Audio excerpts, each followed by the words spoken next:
Okay, let's give up. So, you've come back here, have you?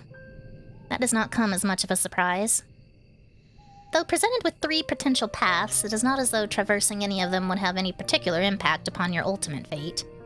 In the end, you are always destined to return here. Did you really think you had a choice? How hopelessly naive of you. I thought that you were smarter than that.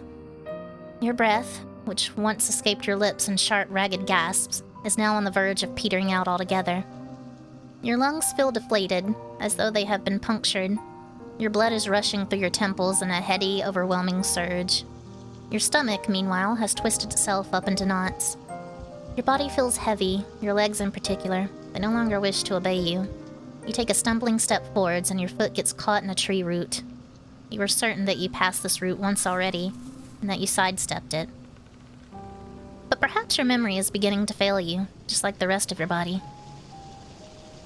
You gasp, surprised, and pitch forwards, dull and senseless like a sack full of potatoes. Your arm hits the ground with a crack, one which makes you cry out in pain. Tears begin to bead on your eyes, wet and salty. Tears which you cannot stemmy. You are not as resilient as the gravedigger, nor as carefree as the princess. If you lived underwater, like the mermaid, then nobody, at the very least, would be able to tell that you are crying, but you do not, and I can. Believe me, I can. Your arm aches dreadfully, but at least you can still feel it. Your poor feet, meanwhile, have gone quite numb. You would try to stand, had you the energy, but you know, as you sit there dazed, that this would be a futile effort. You cannot stand, not any longer. It hurts too much. You really have been through a lot tonight, haven't you? I fear I have not been very kind to you, but you ought to be accustomed to hardship. Why then are you crying? You always have been a crybaby. That is why they teased you so much. It is because they knew they would be guaranteed a reaction. You're very predictable. Even now, after you tried to borrow my power for your own purposes, you have not changed at all. As you sit there sobbing, you hear, or you think you can hear, footsteps approaching you. There, to your right, is the snapping of a twig. To your left, the telltale rustle of leaves. Every sense feels razor sharp, honed to a knife's point by anxiety. You are so panicked you feel as though you are going to be sick. If you want to vomit, then why not? There's no shame in it. There is nobody here to judge you. Nobody but me. I have always been here, you know. I will always be here, no matter how fast you try to run, or how far. Did you really think you could escape me? Poor, sweet child. Poor little fool. I did tell you, did I not? A contract with a witch is binding. Oh, okay, so it is a contract situation. She made a contract with a witch. No amount of physical distance between the both of us could ever sever it. I told you I would never let you be lonely, and I meant it.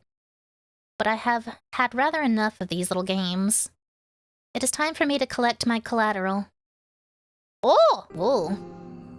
Bones. A soft gasp escapes your throat as you feel arms wind their way about your back.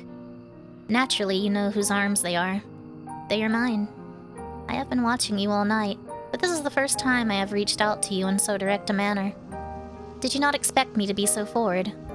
I can hear your heart fluttering in your chest. It is beating very quickly, like startled rabbits. Your breaths are short and sharp.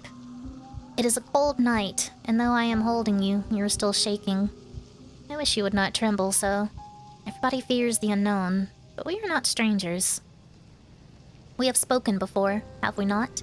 When you first called me forth from the ether, using that book you found in the library. You were desperate enough then to turn to the occult for help. You pleaded with me to use my magic for your behalf. You begged me. You implored, and you entreated, and you wheedled, and you whined. And though I had some reservations, you forced my hand. I had no choice, not in the face of your desperation. Did not want to be lonely anymore. You wanted to have a friend, somebody who would always be there for you, no matter what. You wanted somebody to love you. Is that not what you demanded of me? Is that not what I have given you? You might think me wicked, but I think you were being awfully cruel yourself to run from me after I made all of your wishes come true. I did think, you know, about punishing you for running away from me. I thought of poking out your eyes so that you might never see anybody other than me. I thought of cutting off your long, lovely hair so that nobody might ever think you beautiful but me. I thought of breaking your legs so that you might never be able to escape from me.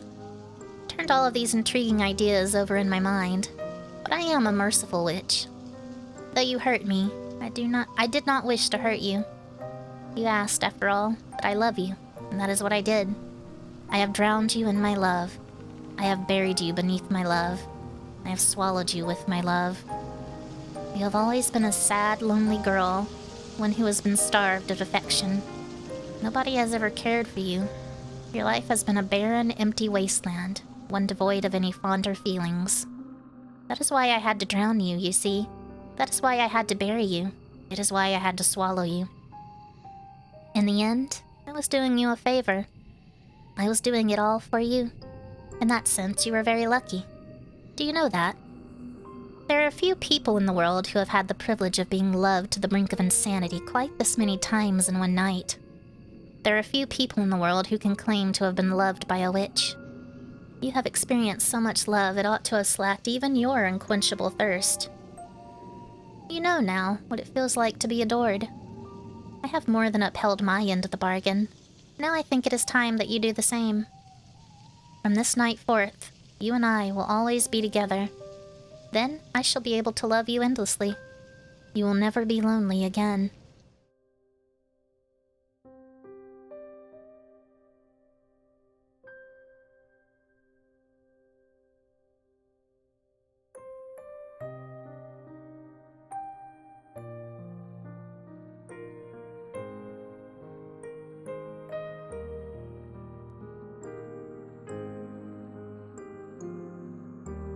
Bruh. Alright, everybody, that's the end of It Gets So Lonely here. And as it turns out, I was right. The narrator was a fourth person. And I'm guessing that those other three girls weren't actually real. They were, I guess, illusions created by the witch. I'm not totally sure about that, but I think they were ultimately fake, though, because the witch mentioned that the protagonist had used her powers. So I don't know if you would call this ending good? I mean, the protagonist isn't gonna be lonely ever again, but she does seem to be pretty upset by it. I don't know if I consider it a good ending or not for the protagonist. It's, I mean, I guess you can make your own assumptions. Ultimately, I did enjoy this visual novel as a whole. Got that old visual novel kind of look where it's got a very small CG window, and you got the dialogue is just in one big box at the bottom. That is really cool. I do like that a lot. But you don't see a whole lot of visual novels like that anymore. That's all I have to say about it, really. If you guys are interested in playing it yourself, I have a link to that down in the description. You know, you can go support the developer. They got some other games too, I believe. Probably end up playing, you know, those in the future. That's gonna be all from me. Everyone have a good rest of your day, and I'll see you all in the next video. Bye-bye!